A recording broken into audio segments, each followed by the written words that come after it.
What's up, guys? It's Dakota, and today I kind of figured with M19 coming out and everything, we'd kind of look back at one of the cards I think was probably one of the best cards to be printed in Dominaria, the set that we had come out about 3 months ago, and you can see it on the screen right now. Tefari, Hero of Dominaria, a 5 mana, 4 loyalty Planeswalker in blue and white.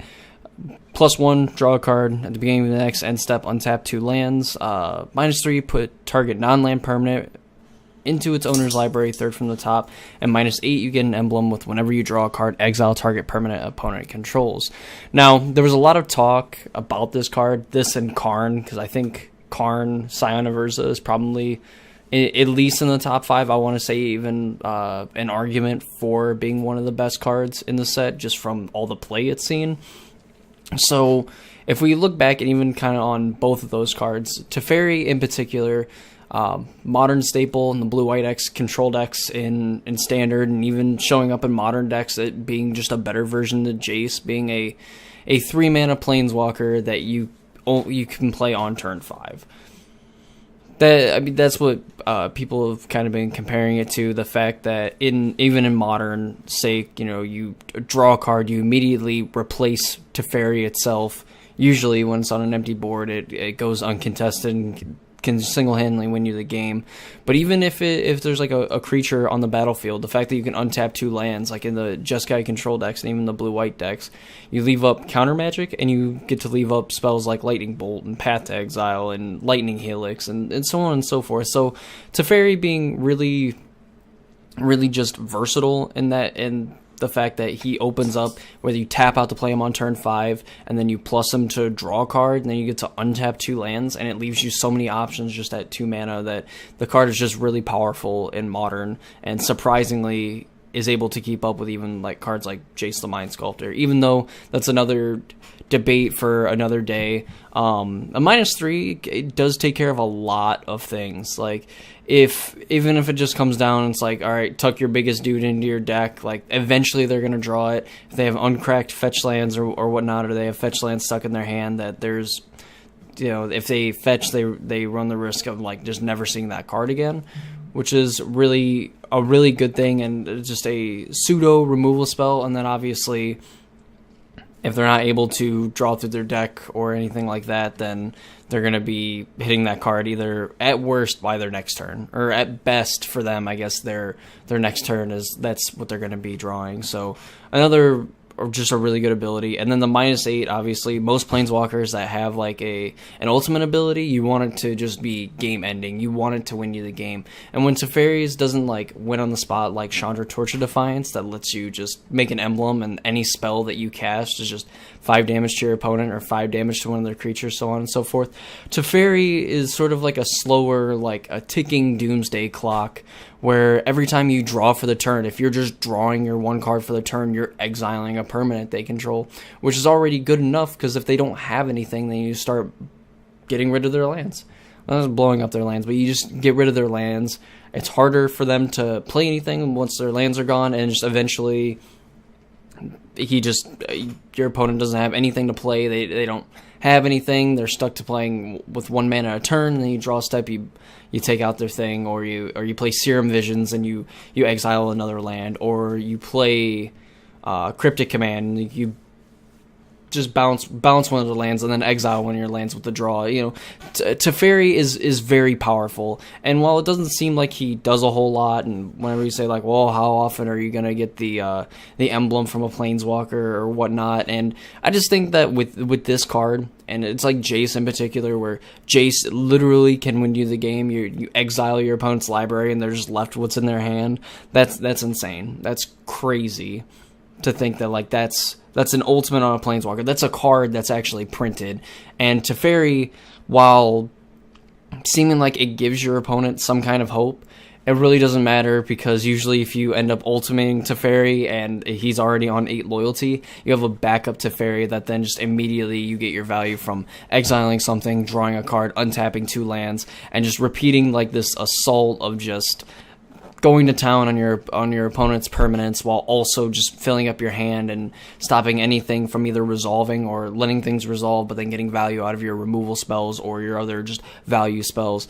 And again, with Tefari, seeing a lot of play in Standard, you know, in the Blue-White X control decks, historic decks, whatnot, Tefari's in there. The Blue-White X control decks in Modern, it's seeing play there. I've seen some people, like, that just play Vintage, like, trying a 1-up Tefari in their deck because they can play it on, just like Jace, they can play it on, well, Jace you can play on turn 1, Tefari you can play on turn 2, but it's still very, very good. Like, this card is objectively powerful, and it looks way more powerful, and I think the thing that really just kind of takes away from it is the fact that it's a 5-mana Planeswalker that draws you a card, and the fact that those lands don't immediately untap is probably where people don't see the power or where the potential in this card lies, but usually that doesn't matter. And if you're playing a Teferi and it's not good, then there's probably a good chance you were going to lose that game anyway, and you needed some other spell like maybe Cryptic Command for Modern, or in Standard like some kind of board wipe to just be able to press the advantage and make Teferi even better than what he actually is. So kind of like my reasoning and explaining for why this card's great, with Standard going forward and everything, we'll have Core Set, and then 3 months after that we'll have the first Return to Ravnica set that comes out, and we'll have the rotation of Kaladesh block and Amonkhet block. And where do I see Teferi like going forward, even just like in the near future with the next 3 months with just Core Set coming out? I think Teferi is just going to be amazing. I think the format really is going to be, do you want to be playing Goblin Chain Whirler while we still have it for 3 months, or do you want to be playing Teferi, Hero of Dominaria, and just being able to grind out advantage in these blue-white either tempo control decks? You know, it just doesn't seem bad to me. While Teferi isn't a 3-mana Planeswalker that draws you a card, and like where Chain Whirler's a 3-mana 3/3 with First Strike, and obviously just dings everything for 1, just it completely annihilates the X1 toughness creatures and everything. It's terrible for them anyway, but in terms of this card, I think going forward in Standard, like, you either want to be playing with Chain Whirler in the near future, and long term, I think Teferi is just going to be a powerhouse. I think he's going to be exactly like Gideon. I think him and Karn are going to be like Gideon, where any strategy where you are playing white, or in this case, white-blue, or any sort of like just deck that wants to grind out card advantage, you want to be playing either Teferi, Karn, or both. And I definitely think you want to lean heavily on Teferi just because of how powerful he is and how he just gets to leverage even your utility lands, where the worst thing he's doing, if you get to untap with him, you have 6-7 mana on your turn 6 because you also playing Search for Azcanta in the same deck that Teferi is. You're able to just do nothing. You can main phase activate a Search for Azcanta and then untap it with Teferi, and if your opponent does nothing, you get it again. Teferi drew you 3, he drew you 1 card, actually drew you 1 card, and then of the top 4 cards twice, you got to choose the best card that Azcanta can get you, and you're untapping with that card.